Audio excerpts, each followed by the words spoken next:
of IMI. This year, Conventus is structured around the theme Transforming Corporate India, Transcending Innovation Towards Strategic Sustenance. India today is in uncharted waters, with never seen before growth in the business world and with an increasing number of startups, SBUs, and subsidiaries adding to the burgeoning number of businesses in the country. Innovation is no longer sufficient for any business to survive, let alone to be able to thrive. Corporate India needs to strategize its vision for the future with sustenance in mind. With a multitude of companies now offering the same product offered earlier by just a few, it's understandable that the life cycle has considerably reduced. However, this shouldn't be taken as an excuse to give up, rather as a challenge to overcome.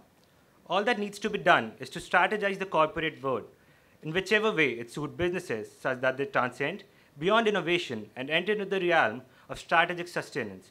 Hence, the industry should prepare for the long-term survival in today's fast-changing and constantly evolving market space.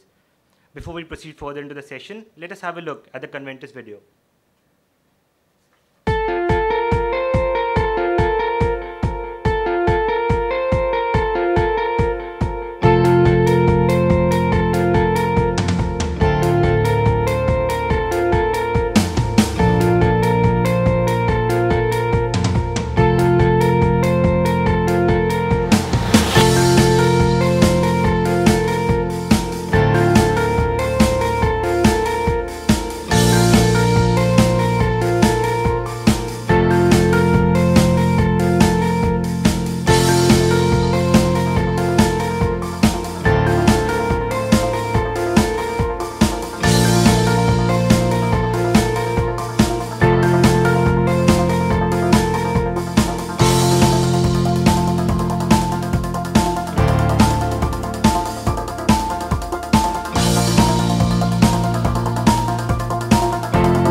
The topic for today's discussion is Sustaining Business Through New Age Innovative Marketing.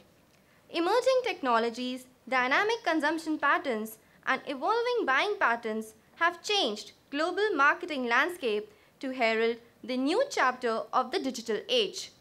In this age, innovation is an incredible valuable commodity for digital era brands. Innovative marketing strategies in terms of brand placement, brand communication, and user stories are leading the way for brands to create and enhance consumer experiences in ways consumers may not even expect. Marketers are now being presented with challenges to bring innovation in the consumer interaction with brands, as there is always room for improvement in consumer experiences and stories.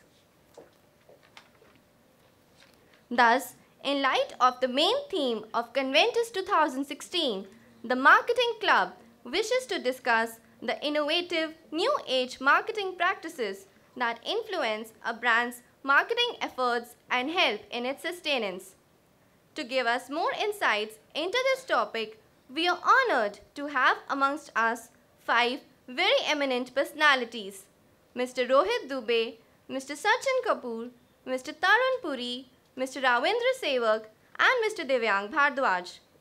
To give us more information on today's session, I would now like to call upon Navneet and Manoj, student representatives from the Marketing Club, to make a brief presentation and a video on the session.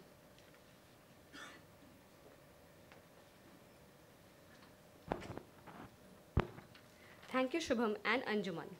Our sub-theme for discussion today is sustaining businesses and brands through innovative marketing.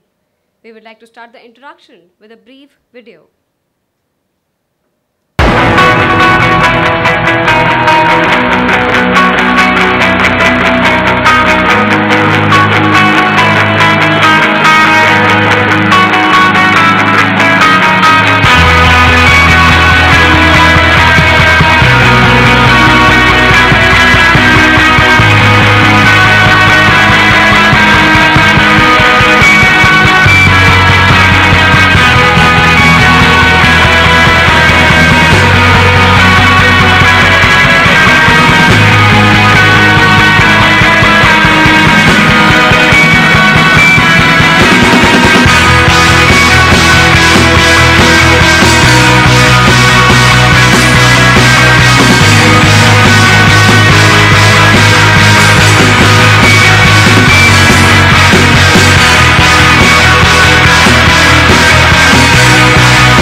In today's increasingly competitive marketplace with ever-evolving customer needs, innovation has become the new differentiator of success.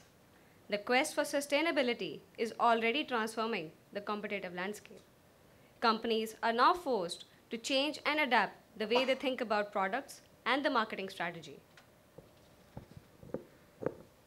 Sustaining a brand and business involves a continuous evolving cycle. It starts with collection of consumer data from various sources. This is followed by understanding of consumer behavior and analysis to gain actionable insights. This is again followed by development and optimization of products of identified target segments. And finally, delivery of these products in the market through proper channels, thereby creating a lasting consumer experience. When we talk about innovation, it can present itself in one of these four forms: a breakthrough, disruption, market innovation, and sustained innovation. A few recent trends that hail product and service innovation are wearable gadgets, location-based technology, customized and automated services. These are the areas that are opening up new avenues for marketers to put in place the next generation of marketing strategies. Hence, consumer insights, big data, and sentiment analysis are new and vital tools of both B2C and B2B marketplace today. The challenge today is to adopt innovation as a core business philosophy, whether through enriching consumer experience or through innovation, co-created with the customer and assisted with data. Data analytics enables organizations uncover valuable consumer insight with respect to trends and patterns of consumption. Unexpected correlations, interpretations, and insights can prove highly useful in enhancing and rejuvenating customer experience through product development.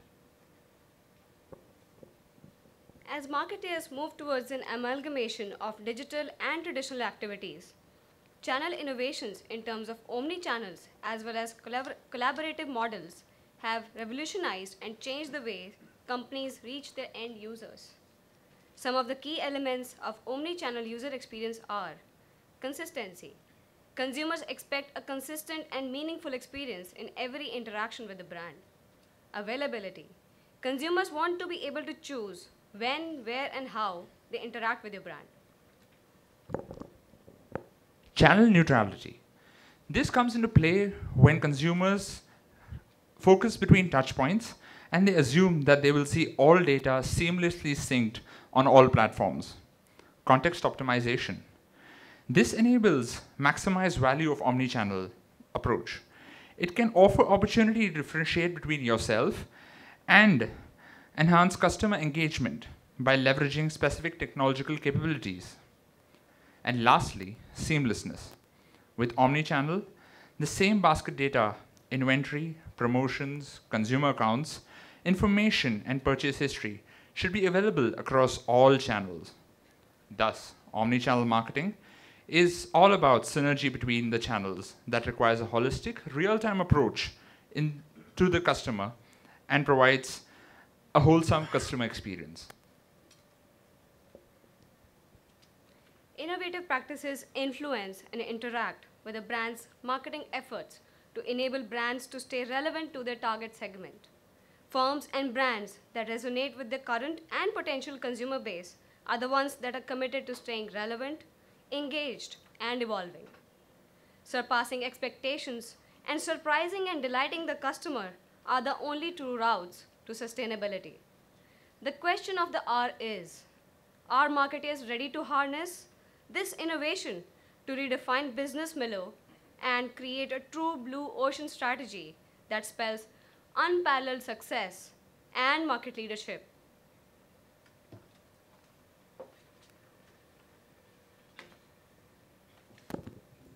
Thank you, Navneet and Manoj. It gives me great pleasure to introduce our first panelist, Mr. Rohit Dubey.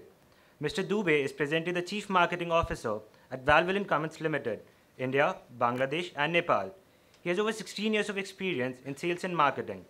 He received his bachelor's degree in mechanical engineering from Rani Durgavati Vishwavidyalaya, after which he was associated with Bajaj Temple Limited for 2 years. Mr. Dubey completed his postgraduate diploma in management from MDI Gurgaon, after which he joined Philips India Limited. He was associated with Philips for almost 14 years and was the South Asia head, LED, lamps and home category, director consumer, and OEM marketing. He has had great success in areas like product marketing, product management, business strategy, and marketing strategy, and has been phenomenal at managing the marketing and sales of big corporations. Sir, we're really privileged to have you here with us today. As a token of our respect, I would like to request Professor D.K. Batra to present you with a bouquet.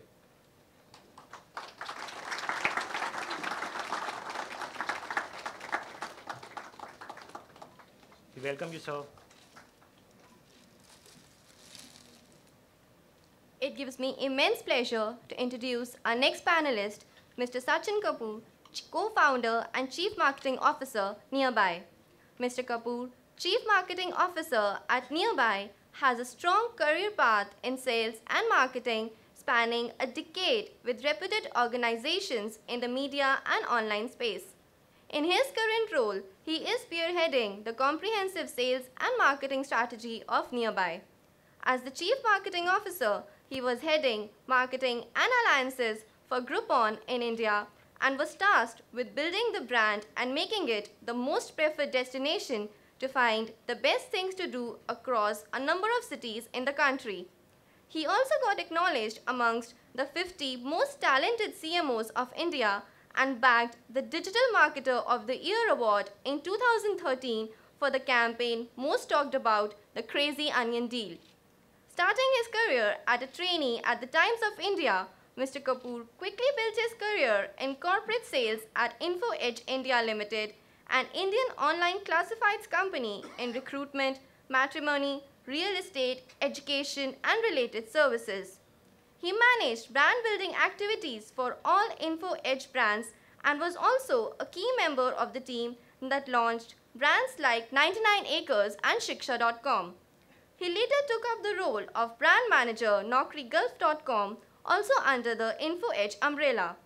He then moved to HT Media Group as group head at Fever 104 FM. In April 2010, he joined Big Rock as Senior Manager, Marketing and Strategy. Big Rock, a part of the DirectEye Group, offers customers with a complete suite of innovative web presence solutions including domain name registration, website hosting and design services, e-commerce solutions, and more. He was one of the main people behind Big Rock's award-winning launch campaign that helped it to become India's #1 end consumer-focused domain registrar. His interests include traveling and reading, besides being an ardent cricket fan. Sir, we are honored to have you with us today. As a token of our respect, we would like to request Dr. Neena Sondhi to present you with the bouquet.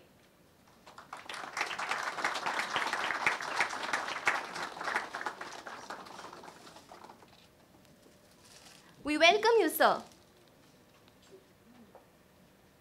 It gives me great pleasure to introduce our next panelist, Mr. Tarun Puri, Head, Own Retail at Adidas Group, India. Mr. Puri is part of the global talent pool of Adidas Group, entrusted with the responsibility to bring Own Retail talent into India. He has almost 11 years of experience in the retail and sporting goods industry and has worked across 7 profiles across sales, retail, and operations. He received his education at Delhi Public School, R.K. Puram. He then graduated from Sri Venkateshwar College, Delhi University, with his bachelor's degree in commerce and completed his postgraduate diploma from IMT Ghaziabad.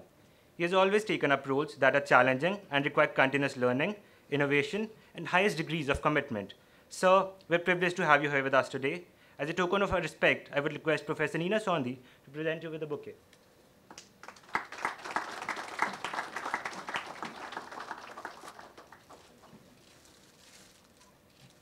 We welcome you, sir. It gives me great pleasure to introduce our next panelist, Mr. Ravindra Sevak, Country Director, Safe Water Network. Mr. Sevak leads Safe Water Network activities in India since its operations commenced in 2009. Today, the organization has empowered nearly 200 communities across 4 states in India. Known for his hands-on expertise of over 30 years in water operations, green energy sources, wastewater, bulk water processing, and vending machine point-of-use purification systems, he has spent 14 years at PepsiCo India, involved in the technical and operating aspects of bottling and distribution. As PepsiCo India's Sustainability Director, he reduced plant water consumption by over 2.6 billion liters across 34 plants nationwide. Mr. Sevak's prior experience has proven invaluable in overseeing Safe Water Network's rapid growth and developing the standards and systems to support large-scale replication. Drawing upon his proficiency in engineering and management, he manages the development of business and operation protocols, training programs, and management systems to enable cost-effective replication. He earned an MBA from IIM Ahmedabad. A member of the National Water Committee of FICCI and CII, he has also been a member in Legatum Center, MIT, and Santa Clara University. Sir, we are very honored to have you here with us today. As a token of our respect, we would like to request Professor Supriya Kala to present you with a bouquet.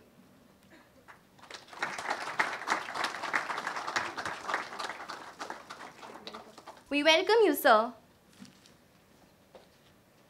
It gives me immense pleasure to introduce our next panelist, Mr. Divyang Bhardwaj. Mr. Divyang Bhardwaj is presently the Director of Marketing at GoIbibo. Mr. Bhardwaj has handled online marketing and alliances division, digital and mobility division, and the hotels and holiday division in his past. He graduated from Maharshi Dayanand University with a Bachelor's of Engineering in Information Technology.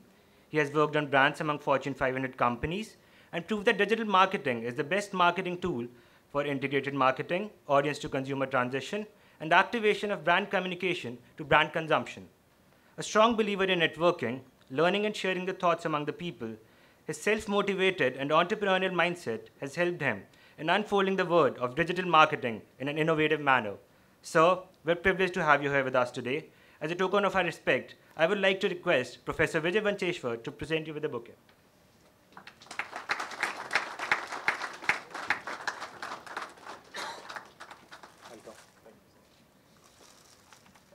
We welcome you, sir. It gives me great pleasure to introduce our moderator for the session, Dr. Neena Sondi, professor at the International Management Institute, New Delhi. A rank holder with her doctorate from the University of Delhi, she has over 20 years of experience in teaching, research, and consulting. She has been trained in the case method of teaching and writing at the Harvard Business School and is also a certified evaluator of social programs by ISB UNICEF. She is a qualified PhD guide and mentor and also serves as examiner and expert across reputed doctoral programs. She has to her credit numerous social and organizational research studies as well as market research assignments, market potential studies, and consultancy assignments for reputed India and international business houses and government agencies. Professor Sondi is an avid researcher and has to her credit a number of research papers published in national as well as international journals. Her case studies on reputed brands like Mother Dairy, Rockland Hospitals, Safe Water Network, and Cookie Man, published in Ivy Publishing and available with Harvard Publishing, are widely used as learning tools in reputed business schools in India and outside. Dr. Sondi is a prolific writer and writes regularly for numerous India daily newspapers like Asian Age on advertising, consumer trends, and communication strategies. Her current research lies in sports marketing and cause-related marketing. Besides academics and research, she also undertakes faculty development programs in research methodology and management research, both quantitative and qualitative research techniques. She conducts management programs in marketing research, marketing communication, negotiation skills, consumer behavior, and customer care. She was awarded the Best Teacher in Marketing Management Award in October 2013 by Dainik Bhaskar and Devang Mehta Foundation. Ma'am, we are privileged to have you here with us today. As a token of our respect, we would like to request Chavi, Secretary of the Marketing Club of IMI, to present you with the bouquet.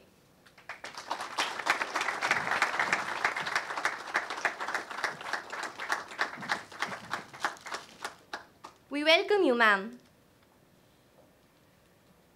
Without further ado, I once again welcome all the guests and request Dr. Neena Sondi to initiate the session. Thank you so much, Shubham. That was really a heavy introduction, and without further ado, and I'm sorry for sounding like a professor, but I'd like to borrow a note from one of my students and do what a lot of us love to do, which is copy-paste. So what I'm going to do is I'm going to borrow a phrase from what Navneet said and slightly build on it. She said that, innovation is the differentiator factor today. I'm sorry, Navneet, it is no longer the differentiator. It's become a hygiene factor today. Because for businesses to sustain and exist, innovation is no longer that something you may do. It is something that you have to do. If you do not do so, survival in this jungle is going to be next to impossible. And to discuss the topic of innovation and leading to sustainability for brands which are as iconic as a 150-year-old Valvoline to the youngest kid on the block, which is nearby. Okay, we have an august and distinguished panel with us, and I would not like to waste, too much time. I'm sure you have enough number of questions which you can ask them during the Q&A. Let's get their thoughts on, what they have done and what is their perspective on both innovation and sustainability. So, Rohit, if I may ask you this. I look at a 150-year-old brand, okay, in a sector where we did not know innovation could be a rule, oils and lubricants. And this is their 150th year, and they promise to give you the 200th change in oil. this year. So that's amazing.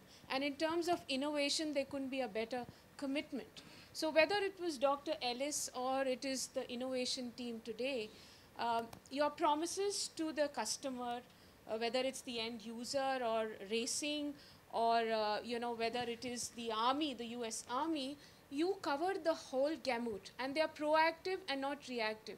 So they identify the customer gaps and they deliver products. So how does Valvoline Cummins keep this promise of innovation in their product enhancement and new product development? So I think it's a great question to start the panel.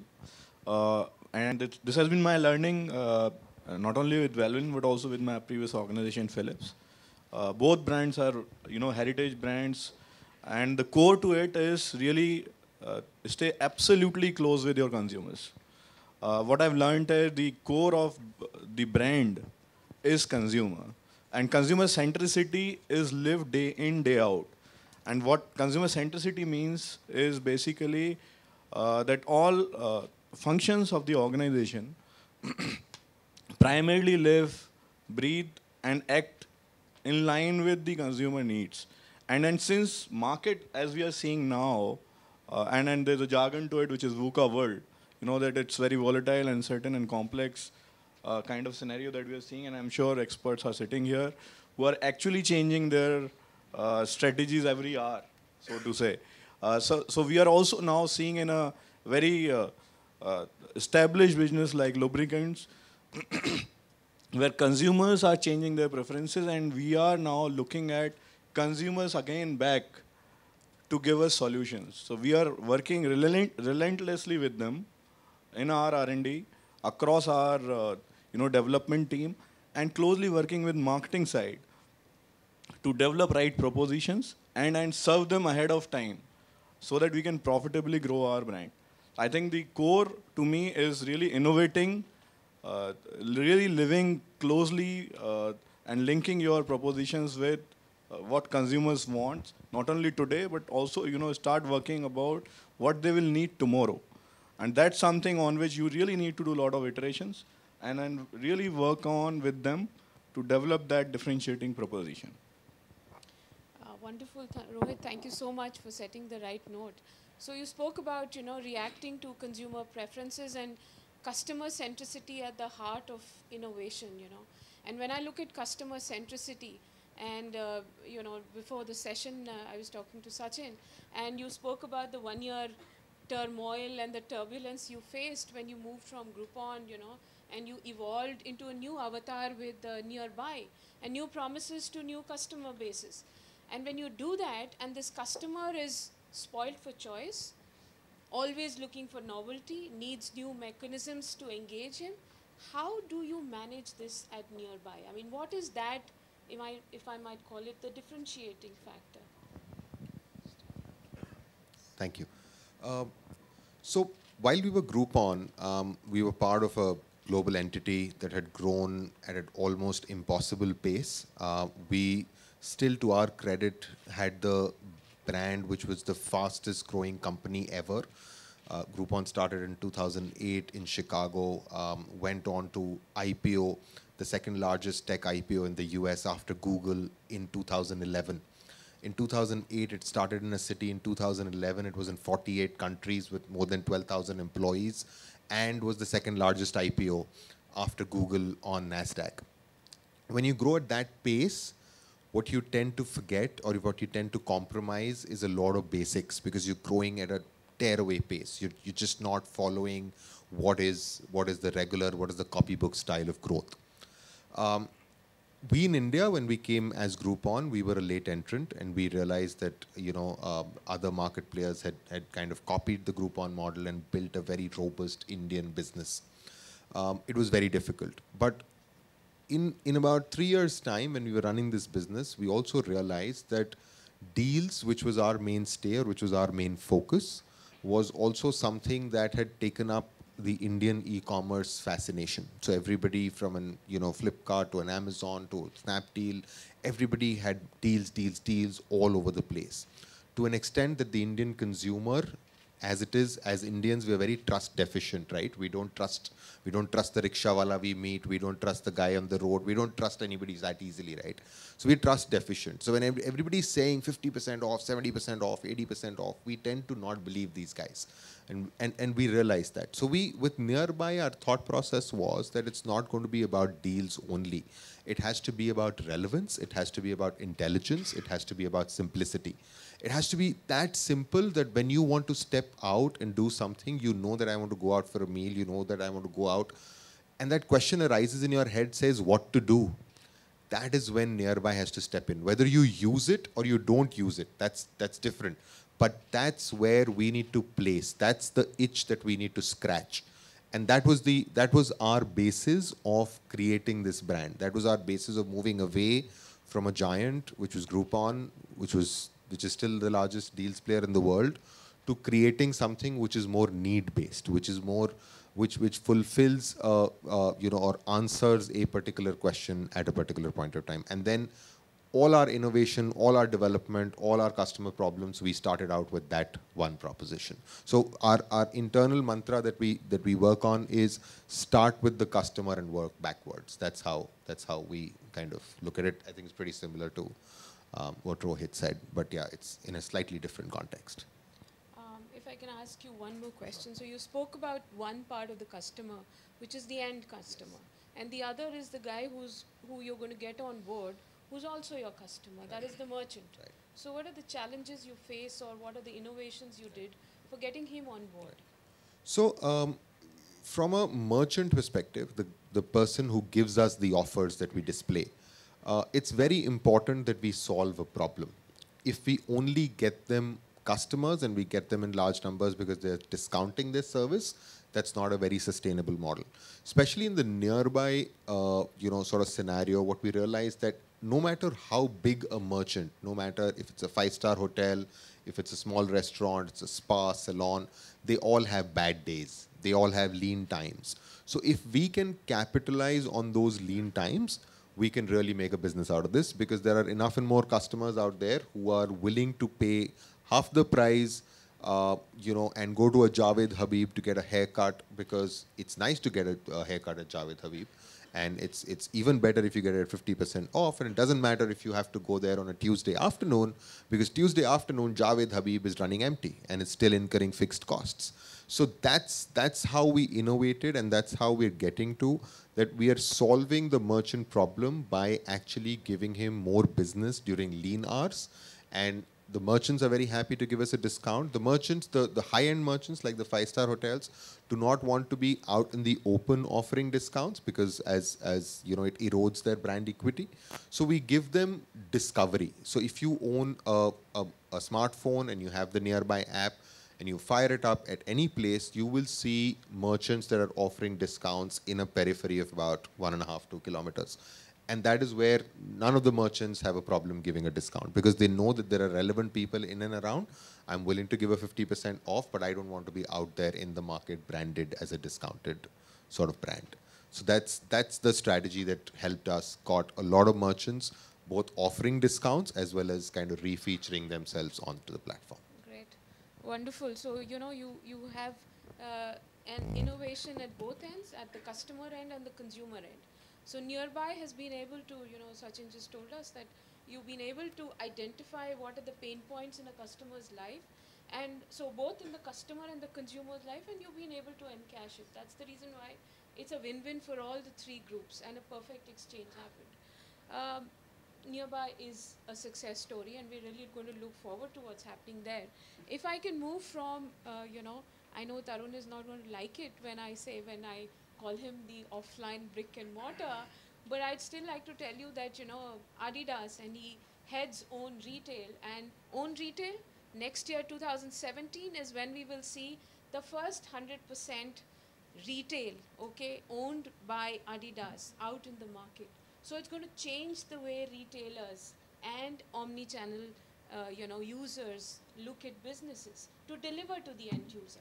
And they're going to give a run for the money to a lot of people. Tarun, you've also been associated with both Reebok and Adidas, two brands which are extremely distinct, and yet have their own identities. They're able to coexist. How does this happen? How do brands coexist under the same portfolio without cannibalizing each other? And secondly, how is it that distribution is becoming a higher than ever strength for you at Adidas? If you could answer these two questions. Hi everyone. First of all, regarding Adidas and Reebok coexisting within the Adidas Group umbrella, when Adidas took over Reebok about 10 years back, there was a real question. So, how would these two brands start competing internally? And the same team which delivers the products and their athletes, how would we target the same athletes for the same purpose? So there was a call that we took that, Adidas would be a sports brand and Reebok would stand for fitness. So that's a call that we took because as important as sports is for, all the developed countries, fitness has become a very, very important source of health.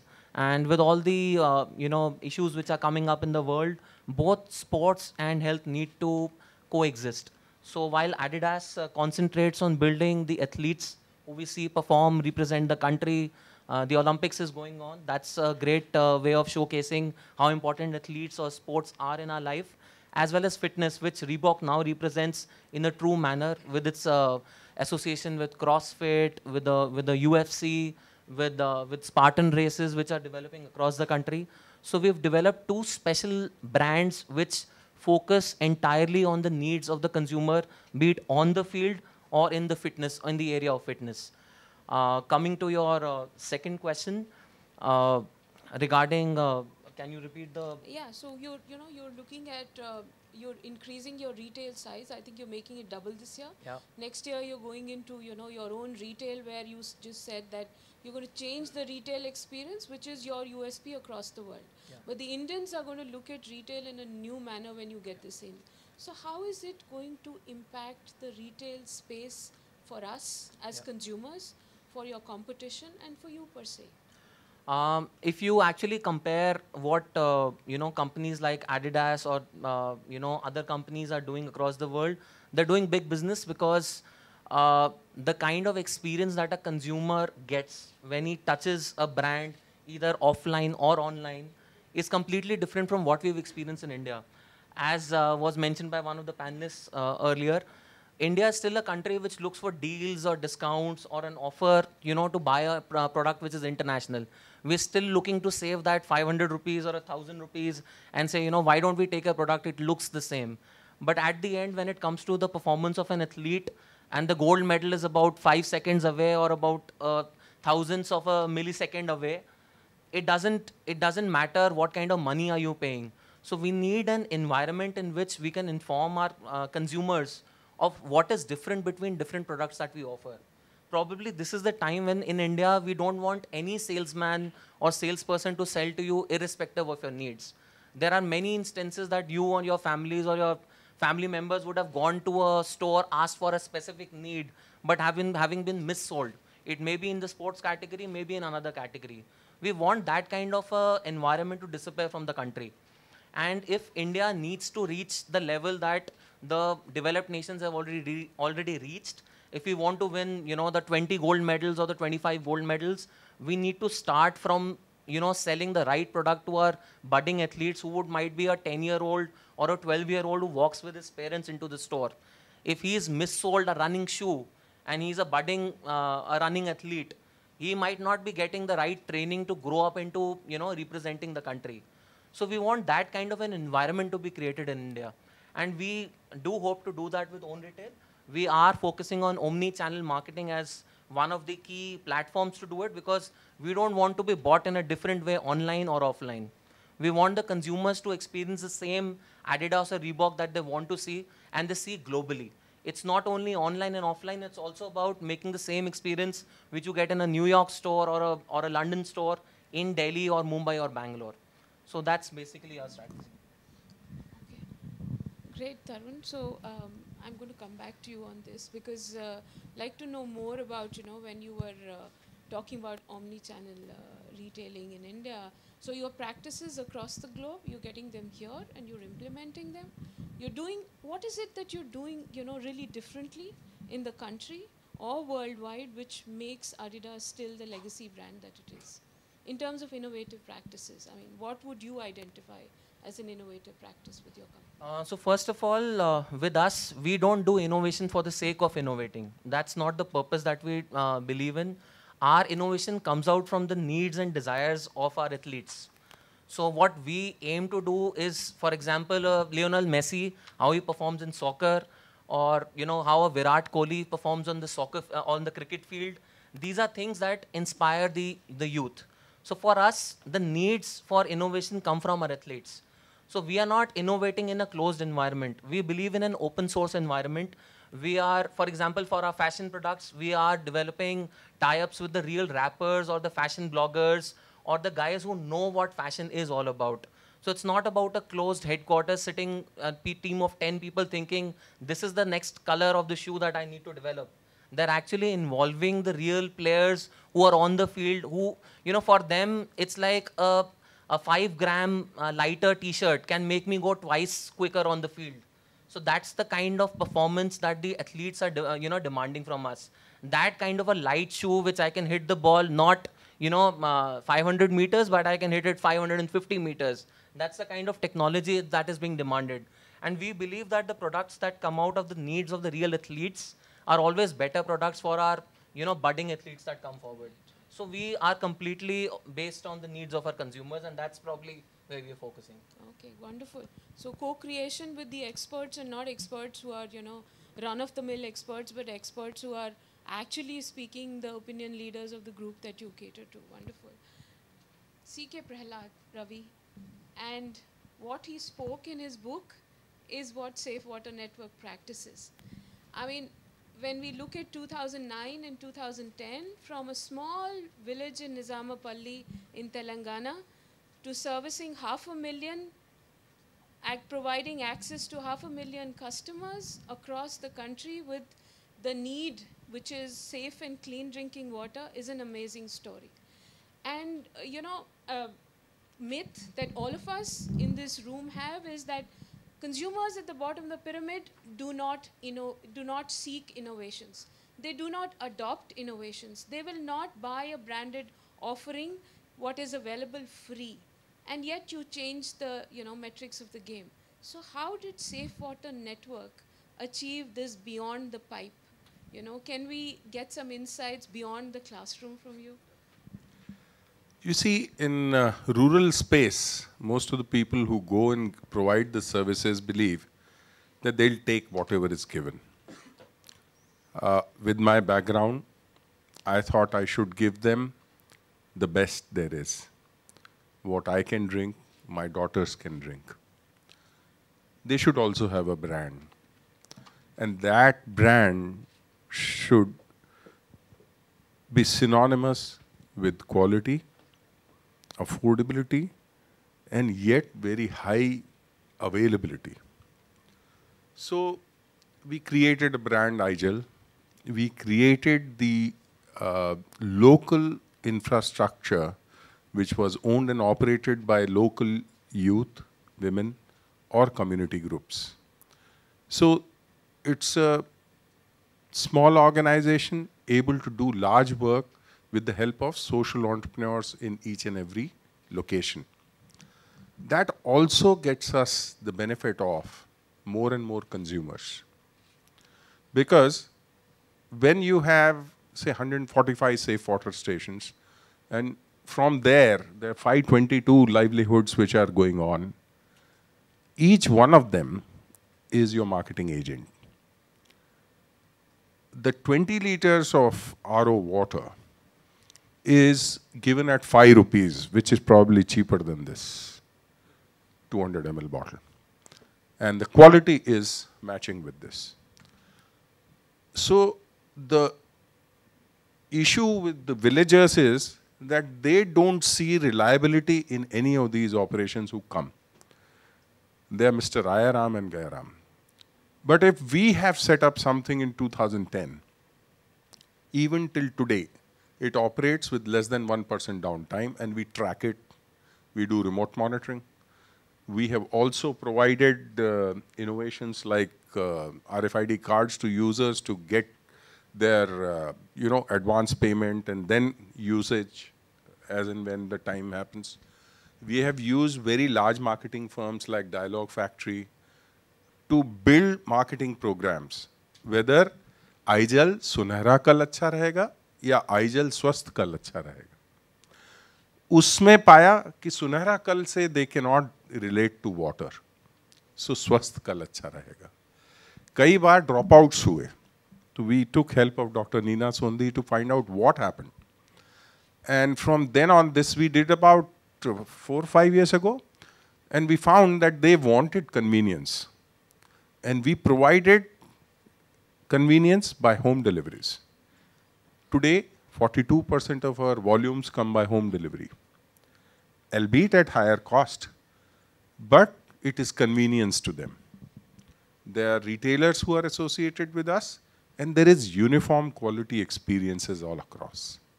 So I think it's over time. When in 2010 we went, we could do hardly 3 stations in Telangana and 1 in UP. Today there is a wait list of 45.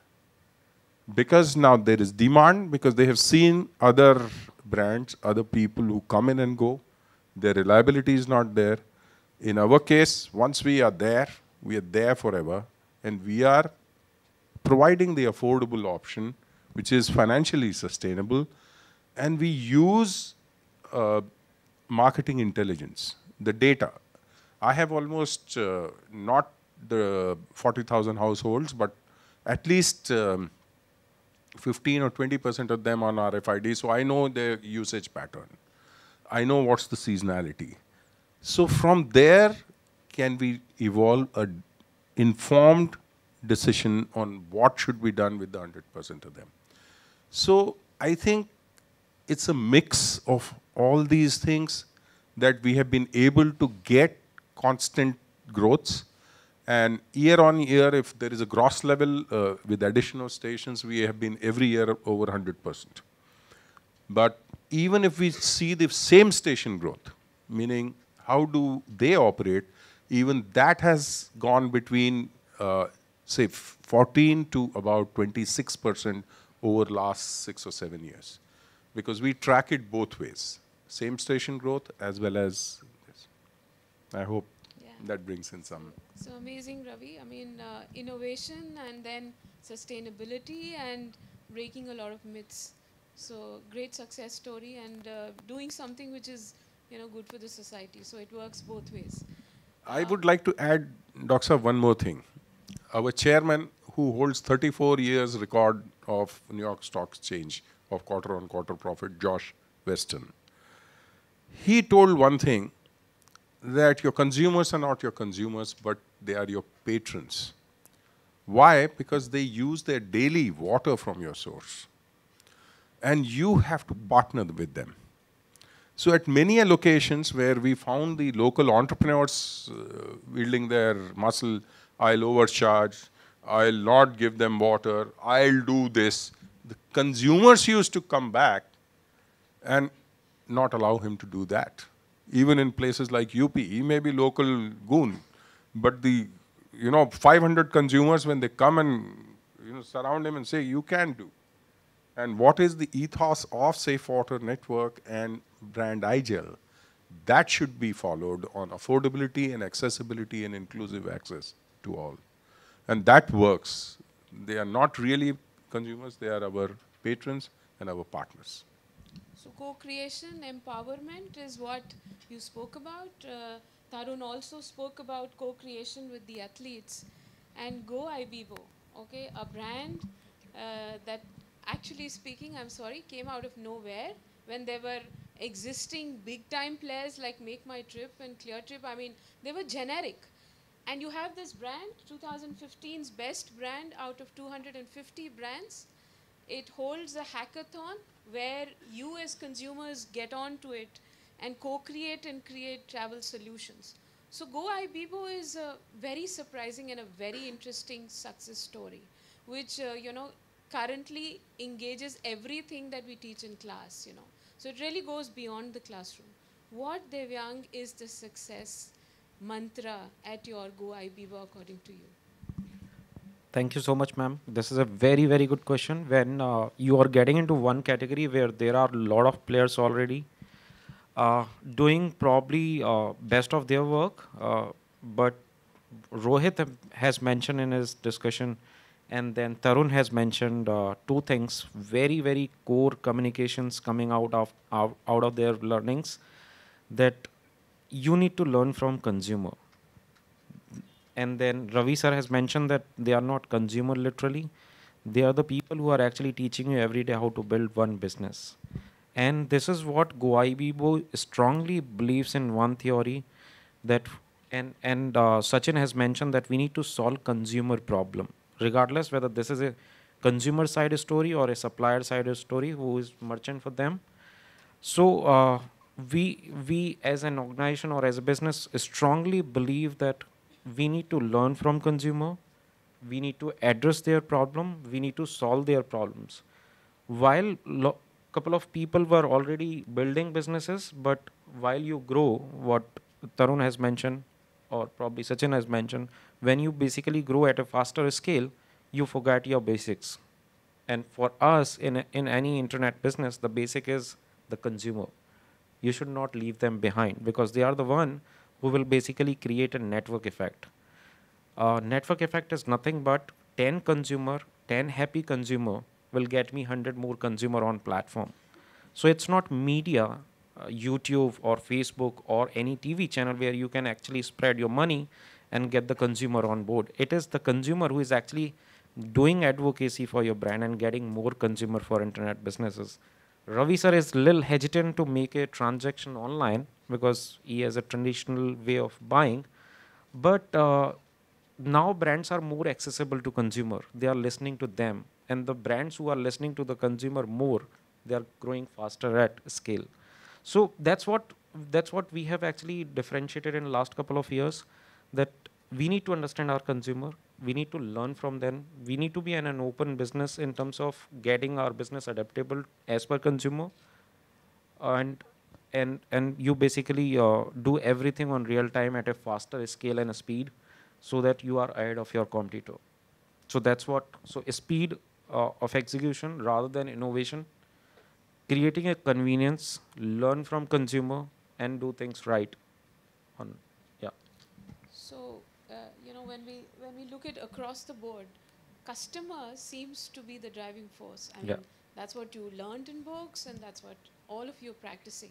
And we're moving beyond from it begins with the consumer, it happens with the consumer. I mean, we look at Tarun's model, we look at Sachin's model, we look at even Ravi's model, where, the entrepreneur or the community is owning and is empowered to, handle this quality of the safe water that they drink. So, innovation, all of you are practicing. I'm afraid we also need to do it as professors. So, once upon a time, life was very easy. You had Kotler, you just took the Kotler to class, and these kids were absolutely fascinated. It doesn't work.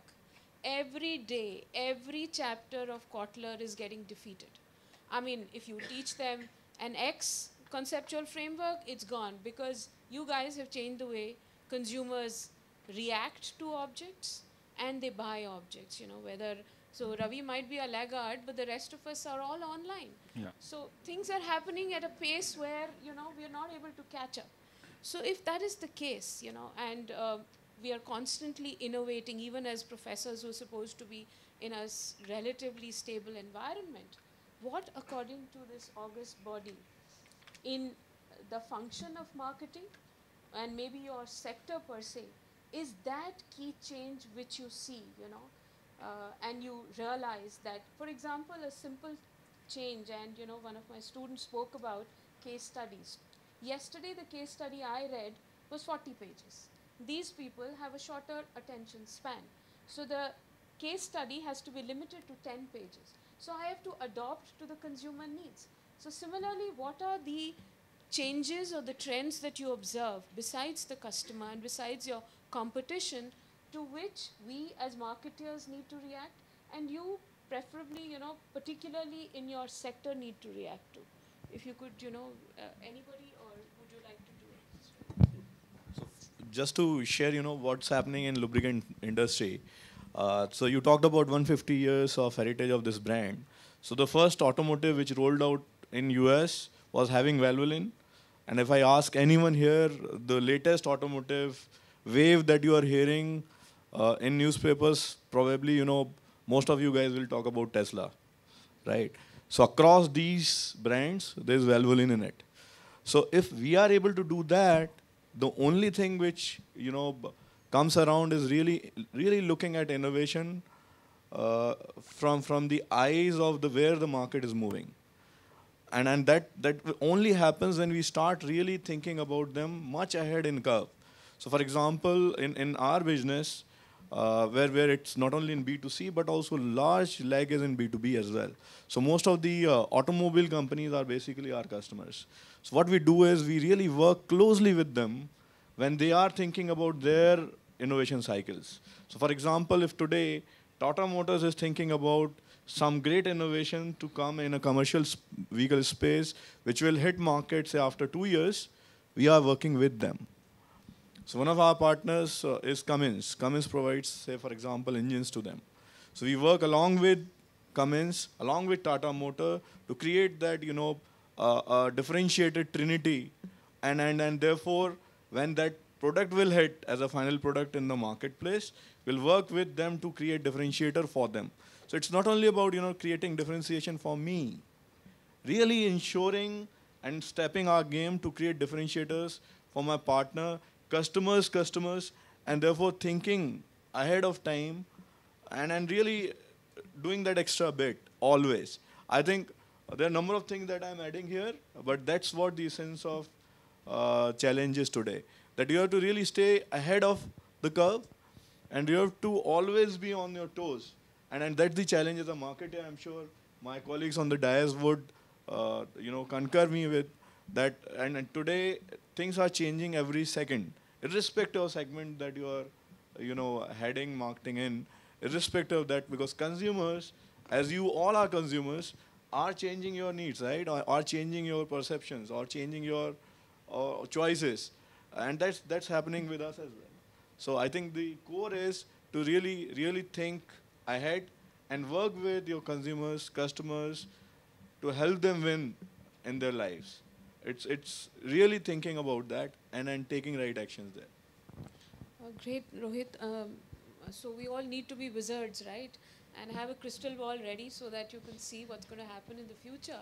And the second thing you said was very interesting, because it said that, I'm not going to be myopic and I'm just going to look at oils and lubricants. I'm also going to see what my partners are going to do. So that means I cannot exist in a silo. Yeah, I have to look at related businesses. If I don't do that, I'm going to become redundant, because those guys have moved ahead and I'm still in that, that phase and believe that, life is hunky-dory. So great. So that's just to add on to that, it forces many a times as an organization to change your business model. I'm sure, my colleagues here will talk about it, and I think he touched upon it, how he changed, the business model, and it is still evolving. Especially in digital era, because that's everyday learning, which all of these guys are going through, and that is also now applicable on brick and mortar companies like ours. So we are also learning all new things, because our consumers are becoming digital. Internally also, a lot more things are digitally connected. World is really a playground, and in a way, whatever is available in the US is now expected in a village in India. So that's the expectation. So therefore, from a value perspective, our propositions really need to be there ahead of time, in a way. I would like to add another thing. As an innovator, never expect all your innovations to work. We have put up solar-run water stations with lithium-ion batteries which are powering Tesla. And lo and behold, the government has started giving better power. So it doesn't become viable. So I put up those 7 units. I'm using them. What I had anticipated by the calculations was that I would be able to get a payback in 7 years, has become 21 years, because That's how the space of power is. So not all the innovations will always work. And you will have to carry on with your innovation cycles and expect some of them not to work. So putting your eggs in a lot of baskets is what, what seems to be, again, a second mantra. So Sachin, your thought on changes and your take on how do we handle them? Yeah. So one thing that I've personally noticed in the space that I've been, which is digital, is that you go to your customers. We all spoke about going to the customers to finding out, but never expect a solution from the customer. Always look for the problem. Because if the customer starts giving you the solution, that is where most of the solutions go wrong. The customer doesn't know the solution. The customer knows the problem. For a marketer or for a company to innovate, it's very important to understand the problem. Once you know the problem, then there are enough smart people sitting back in your organization who are running the data, who are crunching the data, who are looking at different aspects to actually understand how to find a solution. A lot of companies make the mistake of asking the customer what is the solution. A customer is not in a position. He's just, poor guy is just looking for a, he's trying to solve a problem. He's trying to solve a problem in his own way. But he won't have the solution. The solution will have to be developed in-house. I'll give you an example. This would be true for a lot of digital marketing companies across India. Back in, and I clearly remember 2013, September onwards, we suddenly started seeing increase in mobile traffic. Desktop traffic was there, and we were doing our bit to kind of get customers and retain them on desktops. But we started seeing a fair amount of increase in mobile traffic. A lot of marketers had been talking of the mobile revolution coming in and so on and so forth, and smartphones taking over the world, but it hadn't happened.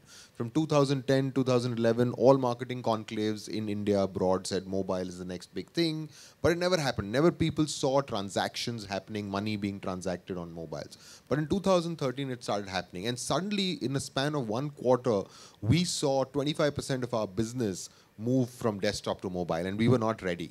We were literally not ready with that kind of infrastructure that really enabled the same kind of experience on mobile. And as you mentioned, with changes, you need to do a lot of change. So our content had to change, our images had to change, the entire technology with which the images render on a mobile phone. And now you don't have one kind of phone. You have 10, 20, 30 different kinds of phones with different kind of resolutions, different kind of processing powers, different kind of screens. So you need a experience that actually renders the same brand promise on all devices.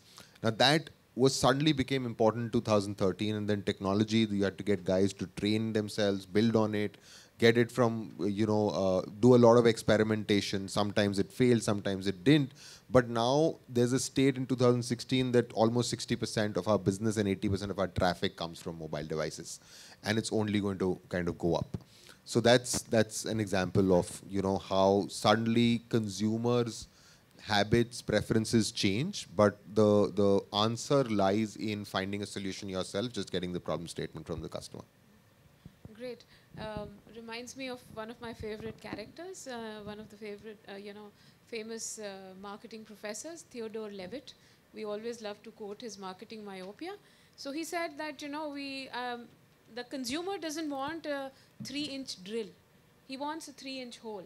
So you have to understand his problem and not expect that you go with a survey questionnaire, which we'd like to go and we say, okay, these are the attributes. What do you want in that 3-inch drill? He wants a 3-inch hole. You make it for him. He's yours for life, right? So that's what I think, to understand his habit and preferences, so live the life of your customer is what Sachin's message is. Tarun, what is the trend that, interests you, intrigues you, and you would like to give us a solution to it? Most of you would be surprised, but you would think, how are corporates judged? What is their performance? How are they, evaluated? How did they perform annually? The company is growing in turnover. The company is growing in profits. Surprisingly, or for us, 2 years back, we went on to a system that all employees in a global company like Adidas were started being judged by a concept called NPS. Now, Net Promoter Score is something which has become, our everyday life. What our consumers tell us at the point of sale is something that, you know, changes the way we reach out to them or innovate in the future. How many of them would want to speak about us in a very strong way and not in any, you know, in a informal manner is something which is very important to us. How many of them did not have a good experience?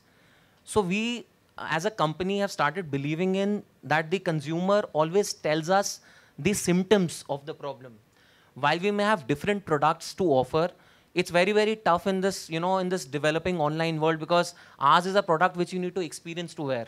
So a few years back, we used to think, you know, online would not affect us because people need to wear footwear or try on t-shirts to come, right? But surprisingly, companies in India started doing turnovers of 25% online. So the real issue was whether people wanted relevant products for them. Are we sending the right, you know, education to them over our products or not? So for us, omni-channel marketing is a big answer to what we want to do with consumers. And getting in the right knowledge through technology has helped us send out relevant communication to consumers.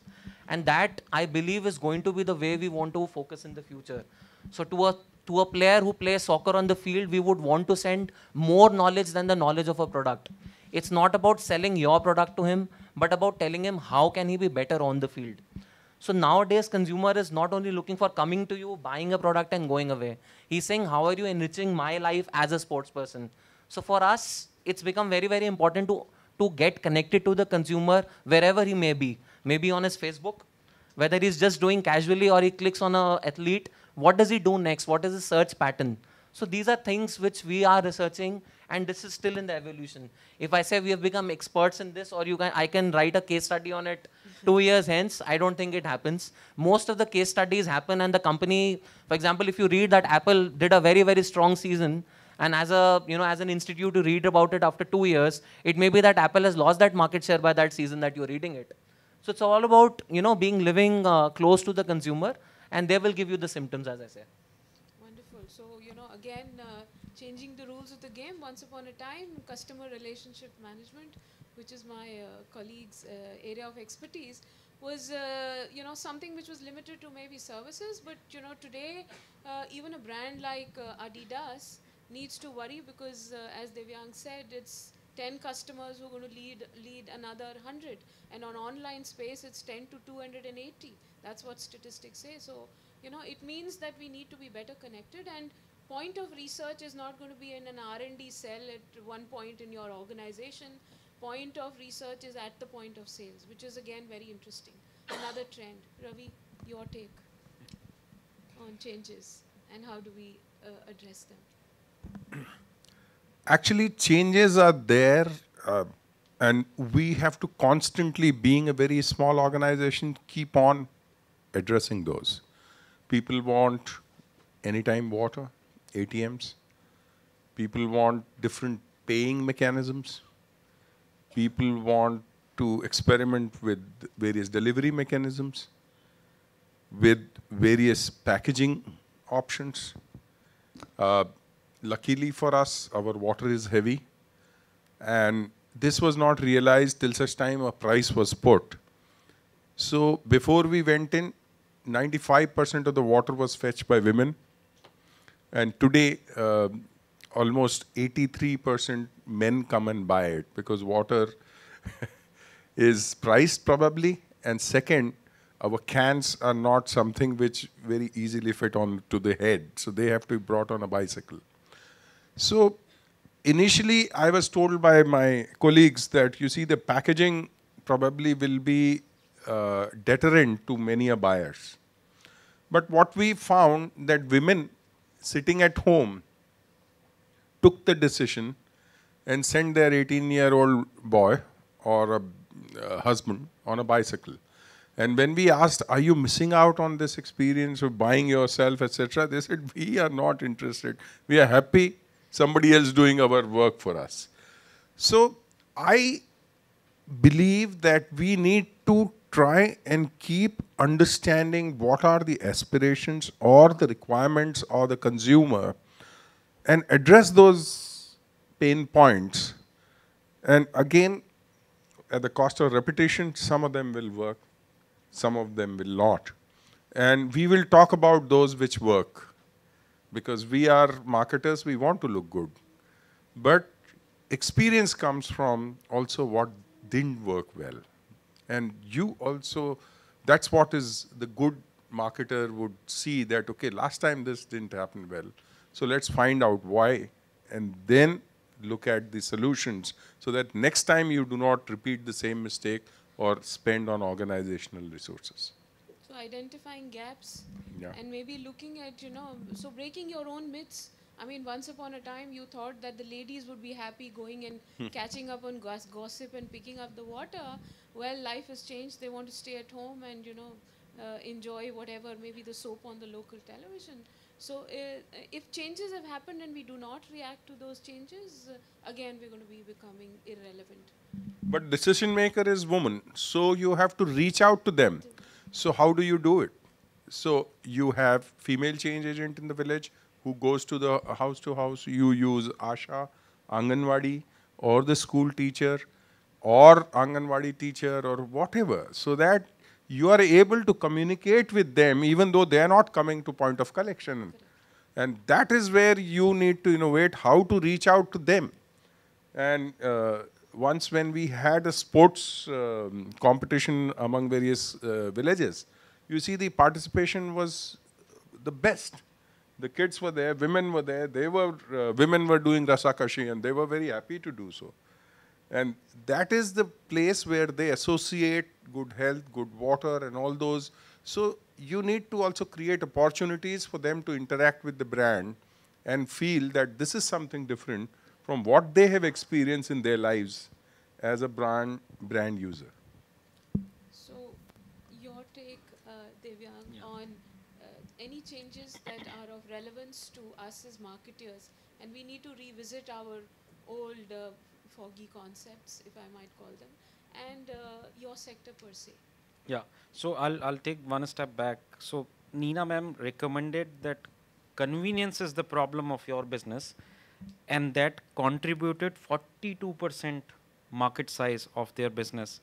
So consumer is important, but they are only sharing the problems. They are not sharing the solution. Then who is giving us the solution? That's data. That's the learning which you get from your business. You can slice and dice the data in any format. Big data and everything we are talking about, but you can create hypotheses around data. Data is just few numbers around whatever you have done in past few months, weeks or whatever. But what you need to understand is that how that business is actually triangulating to that data point which is arriving. That is more important. So you have to be always on data analytics, regardless what background or servers you are using. More important is that what kind of data outcome is happening, learn from it and then create solutions around it. So two things are important on that data point of view perspective, that you should look at data in your regular lifestyle. You need to make it a habit or routine in your regular lifestyle. You need to keep learning from it, and you need to be adaptable of that change which is happening at a consumer behavioral or business level. And you basically make those changes. The last mile as per internet business is that you should not be hesitant to try out something new. So keep doing test, do A/B test, try out segments, try out test, and learn from different segments so that you actually save a lot of time. Otherwise, what will happen is you will do something today. There are two chances you will get succeed or failed, and then you will try out something else. Rather than doing that, try out 2 or 3 things in a different flavors, learn from that and move out of that learning quickly so that you are actually ahead in business compared to other category players. So that's what we play with. Great. If we can just look at, what were the key points, what we learned was be a wizard, okay, have your crystal ball ready, put your eggs in all different baskets. Innovation doesn't end at one end. The customer knows his problem, and his problem can be found out at any of the touch points. That's what Tarun said. The customer is looking for a solution. That's what Sachin and Devyang told us. Ravi said that, be ready to unlearn whatever you learnt about the customer yesterday. Because what was relevant yesterday is not relevant tomorrow. I would just like to share one more thing with you, all these guys who are in front of you, they represent IMI and they represent the student body. Okay, once upon a time, Sachin, whether it was 5 years back when I used to go and typical question, what are you going to do 5 years hence? And they used to say, I'm going to sit on the CEO's seat, or I'm going to be head of marketing, or some such stuff. You ask them, and I'm proud to say, ask them across genders. What they tell you is, I have an idea, and I'm going to convert that idea into a startup. So all these kids over here that you see are, they assume that they have a dream and they'd like to see that dream materialize into a startup. But the flip side is that 90% of these startups fail. So what is your mantra to them for sustainability? We spoke about innovation, for the past 1 hour maybe. What is that mantra for sustaining their business idea? Can we start with this and then we keep it open for questions? So our learning in our business is, market, as I said, market is really changing. To really sustain in this environment, it's critical to really look at your consumers in a holistic manner. And there was a discussion around touch points. What we realized is that when you start looking at consumers from a holistic manner, you have to really look at the entire journey through which a consumer goes through, much ahead in the curve in terms of, when the pre-sales happens, when they really go and start looking for that information, all those things are changing and dramatically changing. We see a lot of internet now getting used to dig out information. Most of the consumers, as they are becoming younger and younger, you realize that actually they have their own understanding about brands, needs, and things like that. So every touch point, right from that point till post-purchase, that means there was a discussion around from Divyang around Go Karde and Go Ibibo, we're really looking at loyalty factor to come into play. I think the core to sustain your business when you're looking at startups is to really think consumer in entirety rather than in bits and pieces. That would be the one thing that I would really leave you behind with. And I think it's critical because whatever I've seen with brands which are 100 and 150 years old, that's how they have really consistently renovated themselves, made themselves relevant to the consumers of that time and also for future. I think it's critical to really think from that perspective. And once you start looking at consumer in totality, then your offering becomes differentiated and you can really profitably grow your business. It's not only about really top line growth, that means market share, but I think to sustain, it's critical to think about profitable growth. I think most of the e-com industry is today moving to this theorem now, moving away from GMV to profitable GMVs. I think it's critical that basics of the business remains the focus and you consider your offerings in whatever fashion you believe you can bring change in this world through your startup. Is really think about consumers in totality. Yeah. So it's very, very encouraging to hear that so many of you have dreams to do a startup, and I would encourage you to definitely follow your dream. But there are two things that I'd like to point out here, right? One is, as a culture in India, we've been brought up trying to celebrate success and trying to, discourage failure. Whether you're in school, if you fail in a subject, whether you're in college, you fail in something, the success is always celebrated.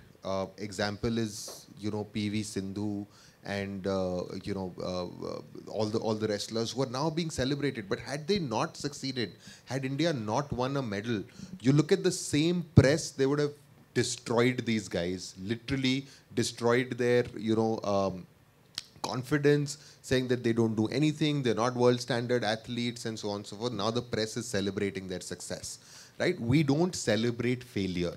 That is one thing we need to learn. Failure is a stepping stone to success. Yes, 90% startups will fail, but they will give you a learning that will be way, way better than any corporate job can ever give you, right? That learning of doing everything yourself, right from setting up the office to ensuring that the guys get paid on time, to ensuring that your customers get the proposition, is a way better learning that you'll get ever in any corporate job. So that failure has to be celebrated, and it does not have to be taken as a failure that is permanent. It has to be taken as a stepping stone. That's the first thing. So remember, as if you think you want to start up, you will fail. You have to fail to make it successful going forward. That's one.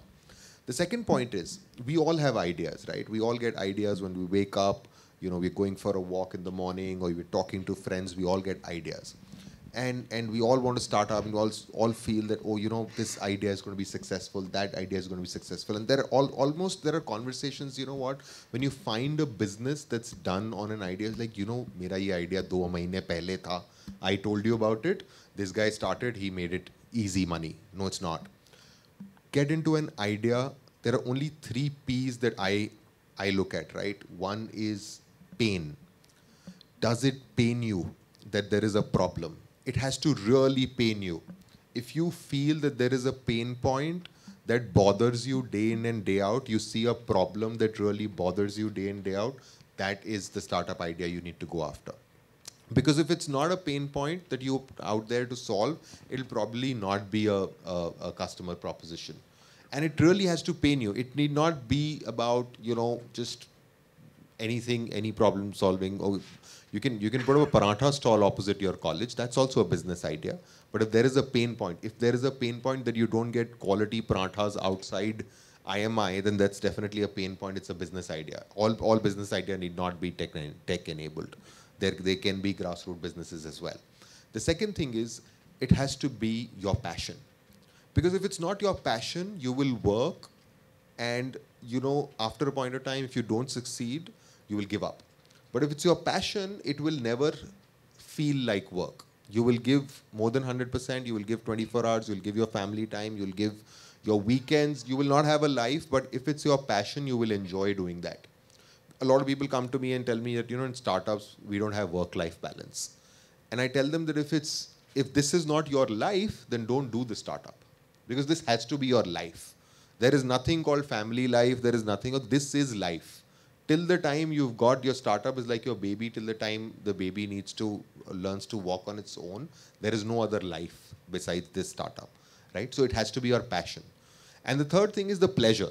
The pleasure of solving the problem, the pleasure of seeing your customers happy. Is if you don't get that pleasure, if you're only after money, then don't do that startup. You will make way more money in corporate jobs coming out of an institute like this. You will make a lot of money in corporate jobs. And startups for the starting, you know, times, unless it's a Facebook or it's a Groupon which suddenly succeeds, but they're 1 out of thousands which suddenly get capitalized and get a lot of VC money and so on and so forth. You know, startups don't make you a lot of money. So it's about the pain point, it's about your passion, and it's about what gives you pleasure. So if that is really these 3 things, the barometers are set, then you dive into what your idea is and what your passion is. Such a wonderful checklist we're coming up with. Tarun, feel Many people probably won't believe it, but a single model of shoe which failed miserably in Adidas 2 years back is currently contributing 15% of our global sales. One guy who came in, and we've launched 2 new departments in our company globally. One is called innovation and one is called speed. So there are guys who are heading speed and innovation within the company. So for me, there can be a startup attitude which you can also you know, very well imbibe while working in companies. So for me, everyone who's here might not do a startup, but the way you are perceived when, for example, corporates like us come here on placements and want to pick you up, entrepreneurial spirit, attitude are 2 very, very important things that we look into. For example, if we ask you a question, would you rather do a startup or join a company? And you simply say, you know, just because you're sitting in front of a company that, you know, I want to join a company, that maybe not be the best answer. Guys who can dare to dream are the guys who've been most successful.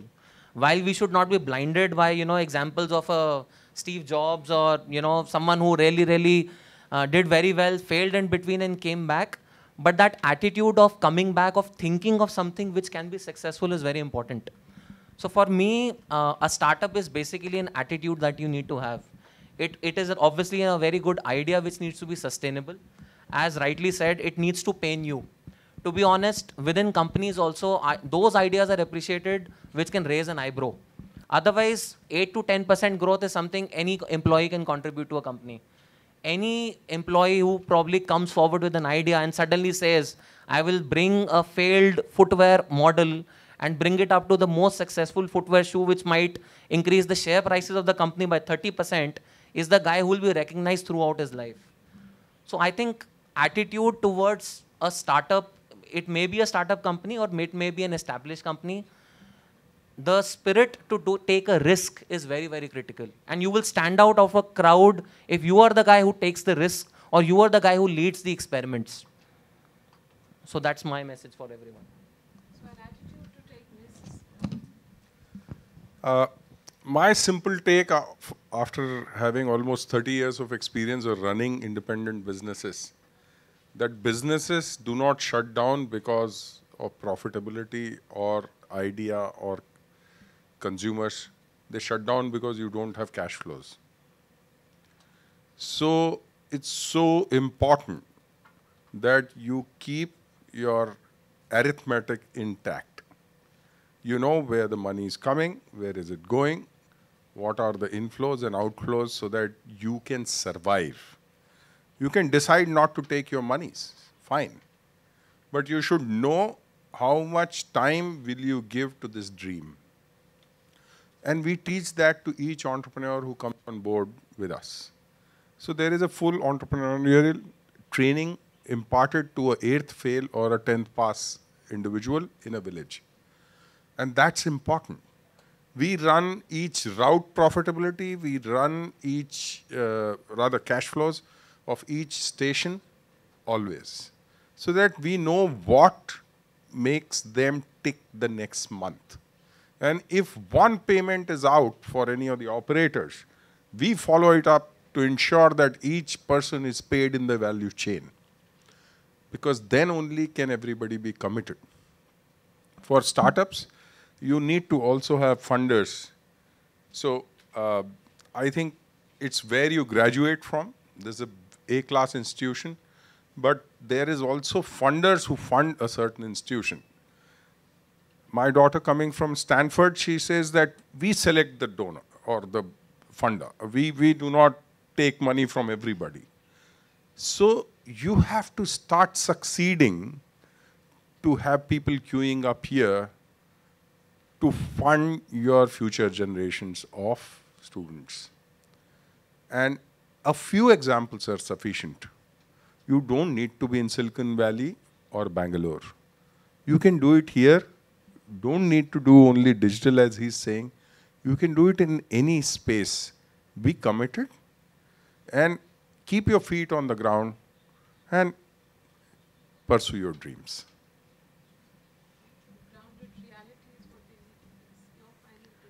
Yeah, some more checkpoints.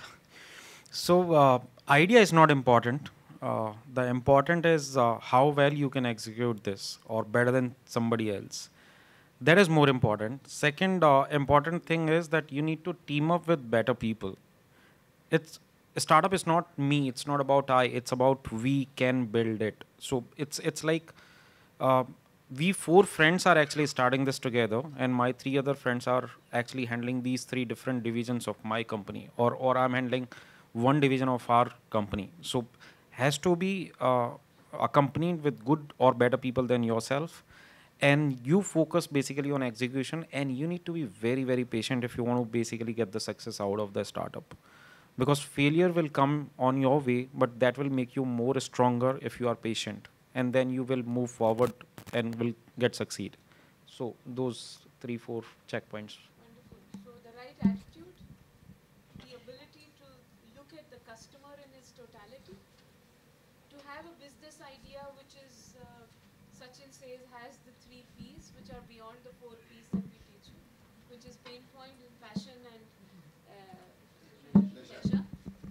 And enjoy the journey, which is the pursuit of your dream. But that pursuit of the dream has to be grounded. Success is what matters, is what Sachin and Ravi both said. So you need that success factor. And I doesn't work. It's the we that works, is what Devyang told you. So we are open to questions. I'm afraid we'll have to, so thank you very much. It's been very, very enlightening, and if you don't mind, I'm sure they're just jumping on their seats to ask you a few questions. So let's see.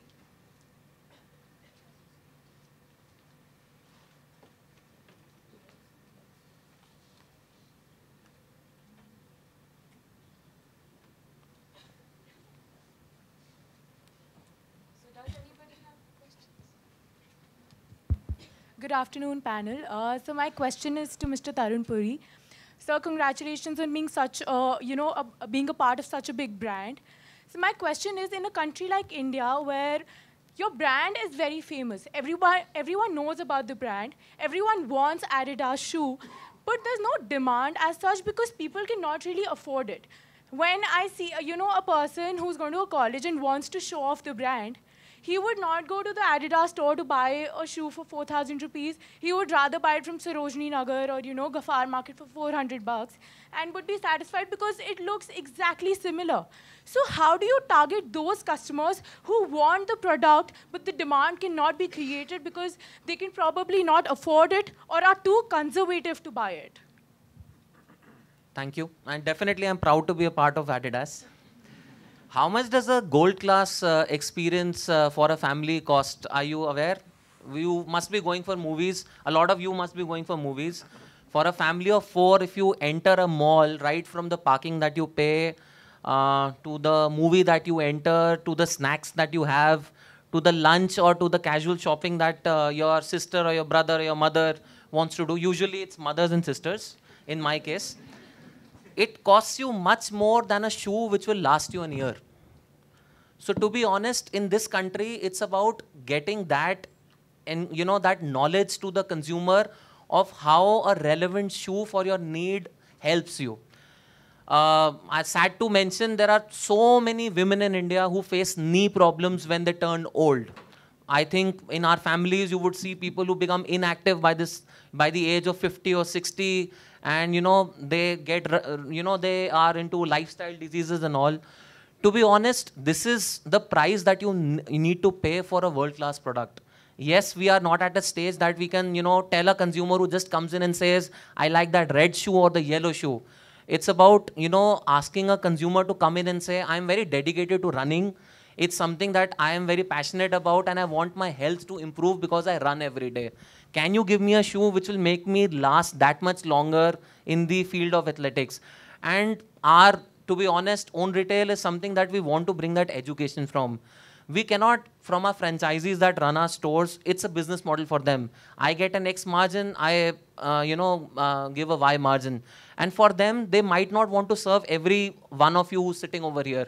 For them, they want to serve the person who gives them the the money, which is the magic word that any profitable business wants to see.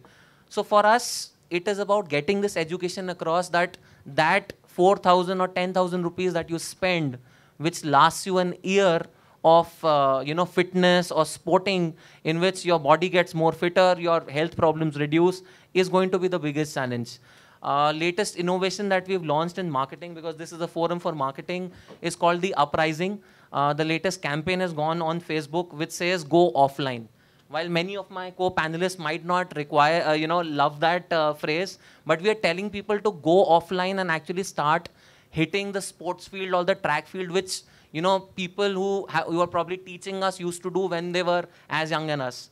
For example, it's not about how much do you think India would contribute to the world turnover of Adidas? Just a wild guess since you asked the question. We are the second most populous country in the world, right? What is the kind of turnover percentage that we would contribute to the world? 10 to 12%. Okay. Anyone else has a guess? 40%? Anyone else? 6 to 7%. We contribute 1% to the world turnover. And understand that this is the thing which is not, it's not about winning the Olympics. It is also about how healthy as a country we are. This is something that people stop asking the question of how expensive you are, to the question that how can you serve me, be more fitter, play more sport, be more passionate, or live a healthy life. So for me, it is not about reducing the prices. It is about sending out the message to you. My question is to Rohit. Rohit, I've been a consultant to quite a few B2B companies. So what bothers me as a area is innovation in B2B companies, because I feel clients interfere a lot. Clients don't let innovation happen. That's what I've observed in quite a few places. What's your view on this? My take is actually a lot of innovation happens in B2B space. And there was a discussion. In the manufacturing, yes, but in the marketing No, part, even in the marketing side. So in both my stint, be it in Philips, in lighting, or in Valvoline, my learning is and my experience has been that even in the marketing space, if your approach with your B2B customer is to help them win in their own market, they really allow you to co-create campaigns for you. If you're talking about really creating right propositions, of course, it's the core of really building up your relationship and then really getting into co-creation mode to sustain and increase your market share. In both the businesses, I've seen the way to increase your market share or share of wallet, that's what the jargon we talk about, and that too in profitably, because B2B creates a lot more issues around profits than market share.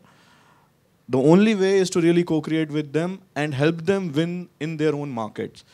For example, in my earlier stint, it was really working on TCO kind of an approach. That means total cost of ownership. In this stint, I'm learning that the differentiation that Valvoline offers to most of our B2B clients is around technological innovations that we bring in, also the consumer insight that we pick up from market. And we are able to share them. Of course, there are NDAs and all those things to ensure that you are building walls around your proposition. But the moment you are able to really co-create along with them, the relationship becomes stronger. And then all B2B relationships are long-drawn relationships. So situation is similar for Indian clients as well? Indeed, yes. And though, yeah, it's a... so from your question, I am sensing that B2B clients are now moving in the way the global clients are engaged from decades with us. We are realizing that because of intensity of competition and various other factors and evolution of our Indian consumer as well, in B2B space, clients are now started to understand value that, a serious partners bring on the table to create a really long-term sustainable differentiation for them. So I think this is a change which we are clearly seeing on the anvil, and it's a good change. It's a welcome change in that regard. Yeah. Good afternoon, panelists. So this is just a general question. So when innovation is way ahead of time, so there's always this risk associated to acceptance. So should you be retarding the pace of your innovation in order to keep pace with the customer? Or should you actually hold the hand of the customer and take the customer forward with you?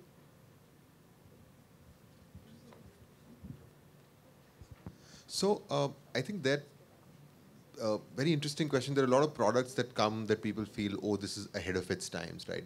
And there are many examples as such. I think that is where a role marketers play, because we not only address the needs of the customer, we are always been guilty of creating those needs also, whether they're real or artificial. And that's the art that we all kind of teach to, generations and generations of marketers, saying that you create the need. The world was still going around when there were no Olas and Ubers. But when Olas and Ubers came in, they were obviously addressing a need. There are many such examples, right? Fitness bands. Fitness bands is one of the greatest example of creating a need. Weren't people fit before fitness bands? They were. Weren't athletes fit before fitness bands? They were. But now we've created this need of fitness band, track your sleep, track your run, track your this thing. And so if a product is ahead of its times, I think then it's the responsibility of the marketer to really package it in a way that it creates the need. I don't think innovation should stop. And because the time of that idea will come at some point in time. How did you handle Sachin, for instance, Gift XOXO came with a different value proposition. The Food Panda came, which also into your market space. How did you handle this innovation to keep yourself away from competition? So, from a competition perspective, our take on competition is there are two kinds of competition. One competition is just us. When we look at ourselves in the mirror, we say this, we are our biggest competition.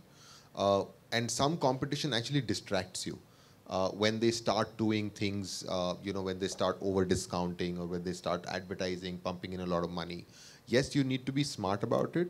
But I think what we did and what helped us was the fact that we looked in the mirror and we said, this is what our core proposition is. We went back to our customers and said, do you value this? And did the data support that the customers valued it? And we saw it did. So we just stuck to our guns and said that this is what we should be best at. We should be best at helping people find what they love at different places, and that's what we will do. So that's how. Yeah.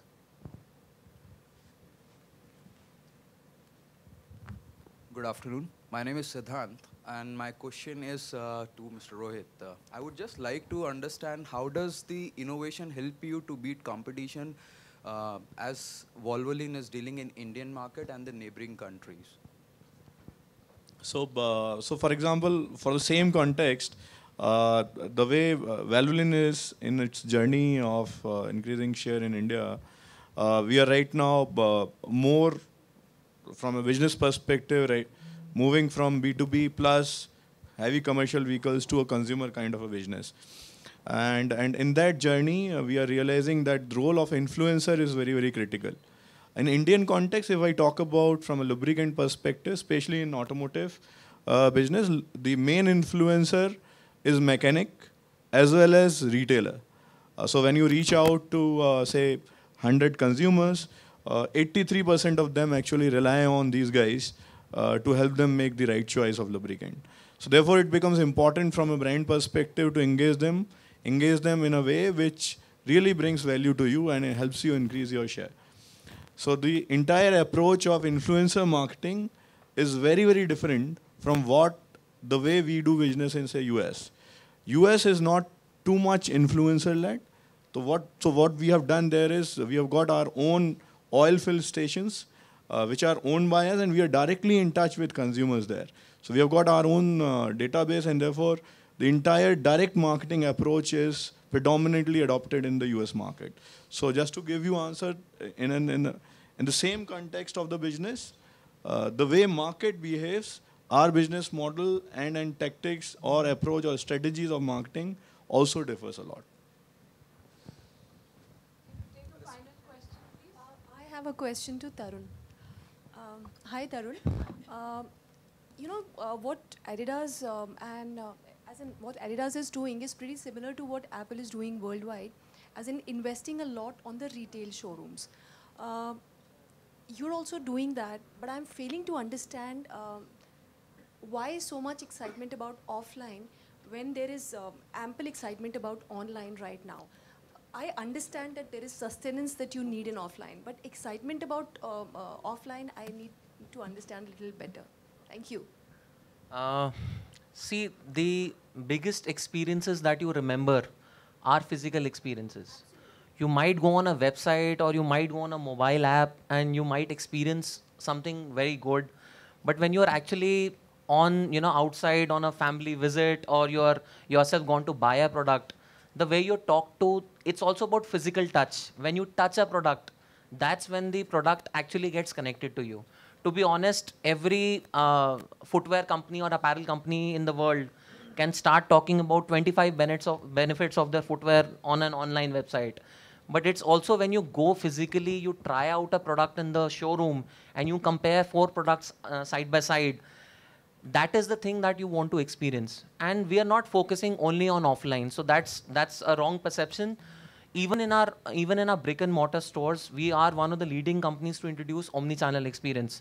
So if you go into one of our showrooms and you do not find a product, you will find now a tablet inside the store, which will, the person will come. He can offer you the same shoe which was not available in your size or an alternative product which can be seen on the tablet.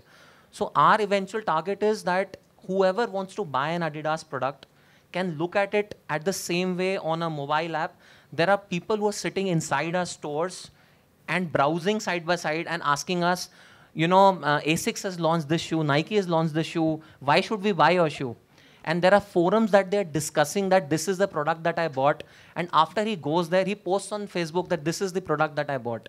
So for us, this is an experience, and people will not stop going out. See, that you should always understand. People will research online, people do a lot of things. Even most of the products or services that you buy online are actually physical experiences in the end. You're not buying experiences. For example, you're not running online, right? You might be buying a running shoe online, but eventually you're running with it. So we need to create that 360-degree experience for it. The day will be, you know, I hope that day doesn't come that people buy a 10-kilometer marathon online and can pay more money and say, you know, I completed a marathon. So till the time the physical, you know, environment stays, we're going to focus on all our energy on all the channels. With the permission of the chair, can I just make a small question and a comment? It's been a very, very interesting discussion we've had here. And I'm very sorry that some of us had to miss it out because of a meeting which was pre-established. Now, there's a question to Mr. Sevak. And there was a very interesting question which was asked there, that in an age when we all marketers are very excited about innovation and sustenance, and the customer only knows about the problem, as Divyang said. Specifically, when you talk about rural customers, hand-holding them or making them a part of the innovation, because you create entrepreneurs also, selling them an idea to a set of people who probably have no exposure and who have a very stiff mindset, because many of them are really very illiterate. So the biggest challenge, as I see, would be with these set of customers. How do you really deal with it, and how do you handhold? You see, we did survey where is the water quality problem and where we should go. Even though the price is 5 rupee, we couldn't go to each and every place like Bangladesh, like Orissa, where the buying power does not exist even for that 5 rupee for 20 liters, which is 1 in 2 days you buy the drinking water, which is 60 rupees to 120 rupees if you buy daily, or 150 rupees at best. So you find out where you go. Western UP, Maharashtra where we are, and in Telangana, incomes are similar. Probably Western UP is better. We started together in Western UP and we are 4 there, stations. And in Telangana where we started, we have 131. Why so? Because we found that the consumer of UP is that कि 1000 साल पिया है हम यही पिएगा free का पानी, हम जो है क्रेडिट में ही खरीदेगा. आप मानेंगे नहीं, 26,000 credit was given by an entrepreneur, and I used to pay my project manager who had come from PepsiCo, where we used to collect outstanding like this easily. उसने बोला सर 26,000 है. मैंने बोला तेरी तनख्वाह 50,000 है, 2 महीने तक तू कुछ काम नहीं करेगा, तू बस ये 26,000 कलेक्ट करेगा. You won't believe we had to write off 9,000 rupees out of 26,000 after 2 months of full-time work. So it is different market, you need different solutions. And especially when the price is so low, you couldn't do what we used to do with our distribution, our retail market, etc. कि पैसे दिया बाद में उठा लिया, नहीं चलता यहाँ पे. तो you also need to test it out and see which markets are ready for you, and then go there. Because not all, on theory, everything was, income was probably Western UP better than, and water is so bad here. Noida में जो रहता है वो बोल सकता है कि पानी पीने लायक नहीं है, पर खरीदेंगे नहीं, क्योंकि फ्री का पीना है या क्रेडिट पे खरीदना है. तो one needs to be very conscious and avail various options and see where your market exists, where consumer comes to you and partners with you and buys. In Nizampalli where we went, there almost 93% of the household, 497 household, 93% are with us. So that's Telangana thinking. Maharashtra is similarly rocking. We'll start Karnataka, we'll know there also. But we are willing to go where things go faster and not be, trying to say कि नहीं हम तो UP को move करेगा. हम UP का है, हमें मालूम है कैसे लोग नहीं काम नहीं मानेंगे, कोई बात नहीं. Anybody has a question for Devyang? We'll just take one question for Devyang and then we stop. Yeah.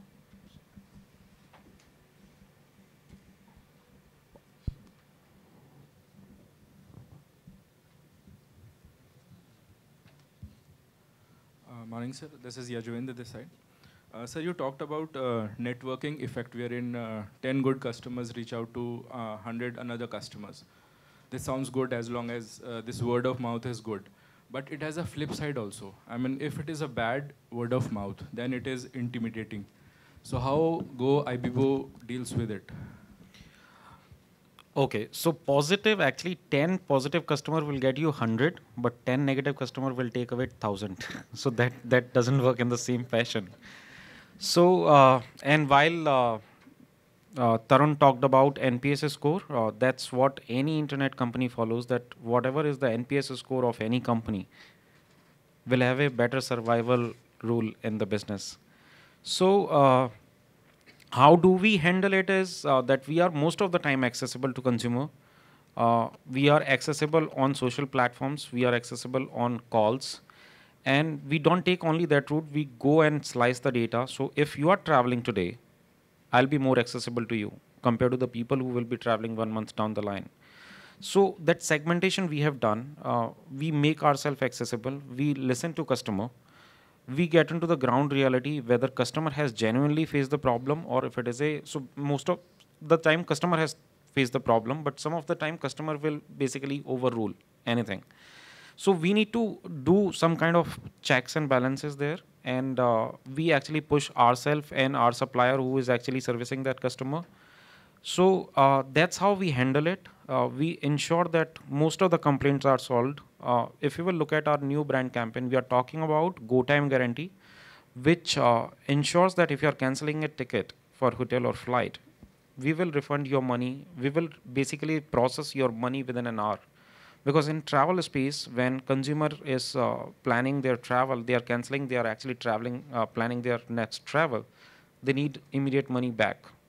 So while all the internet businesses are focusing on unit economics, profitability, everybody is moving towards, everybody is trying to do some kind of product innovations where we are actually solving some of the consumer problem. So to cut those negatives, complaints and those negative complaints about business or any product, we actually get into data, understand what is the core business problem, and we solve them to ensure that there is no negative customer moving forward.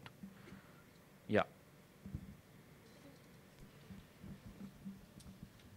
On behalf of everyone present here, I express my sincere gratitude to Mr. Rohit Dubey, Mr. Sachin Kapoor, Mr. Tarun Puri, Mr. Ravendra Sevak, and Mr. Devyang Bhardwaj for taking out time from their busy schedule and sharing their thought-provoking insights with all of us. Thank you for the valuable knowledge you have imparted to us through this discussion. I'm sure that we shall keep in our minds all that you have said and imbibe this knowledge into our decisions as future managers. I would also like the opportunity to thank Professor Nalin Jain, Area Chairperson Marketing, Professor Pinaki Das Gupta, Professor D.K. Batra, Professor Supriya Kala, and Professor Arvind Chaturvedi. I would also like to thank Dr. Neena Sondi for consenting to be the moderator for the session and conducting the session in a highly coordinated manner. I now request my co-compare Shubham Kathuria to give the key highlights of the summit. So in today's session, we discussed that a common theme emerged. The theme that emerged was that the customer is always at the center of the marketing universe. Dr. Neena Sondi started with the thought that differentiation in today's time has become just a hygiene factor, indispensable for survival in this marketing jungle. Mr. Rohit Dubey then added that that brands need to live and breathe with their consumers and always need to understand all of their needs. Mr. Sachin Kapoor explained how marketing has to be simple, relevant, and intelligent. It is important for brands to always stand with the customers and work backwards. Mr. Tarun Puri added that innovation, just for the sake of innovation, serves no purpose. It must resonate with the customers. Mr. Ravindra Sevak told us how important it is to understand what the consumers expect and need to deliver convenience and also to be there when where the consumer is. Mr. Divyang then gave his insights about how 10 happy customers will add 100 more and how important data in today's time to understand consumer behavior. Now we would like to present the distinguished speakers for the session with a small token of our appreciation. Mr. Rohit Dubey, sir, we were honored to have you with us today. We request Professor Nalin Jain to present you with the memento as a gesture of our appreciation.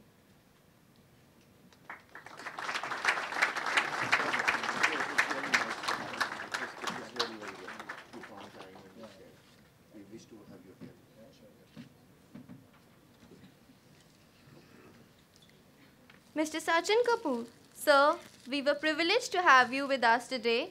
We request Professor Neena Sondi to present you with the memento as a gesture of our appreciation.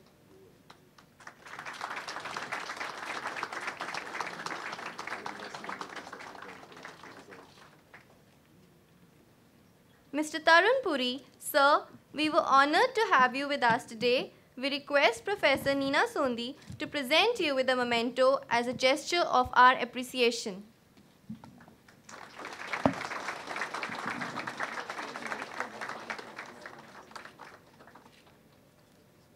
Mr. Ravindra Sevak, sir, we were privileged to have you with us today. We request Professor Pinaki Das Gupta to present you with a memento as a gesture of our appreciation.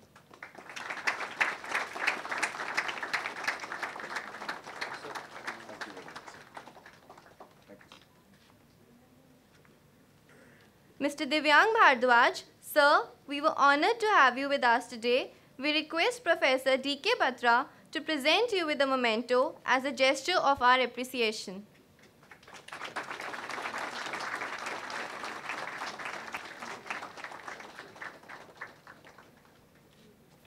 Dr. Neena Sondi, ma'am, we were honored to have you with us today. We request Professor Arvind Chaturvedi to present you with a memento as a gesture of our appreciation.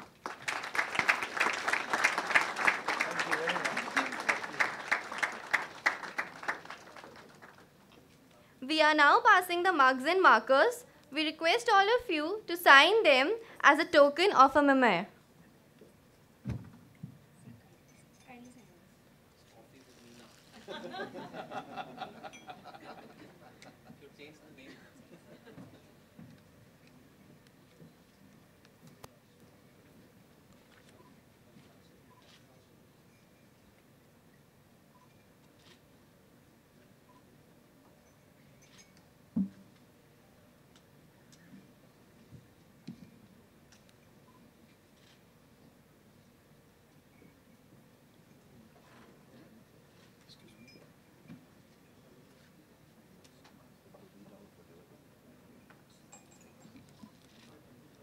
Ladies and gentlemen, with this, we conclude the session of the Marketing Summit.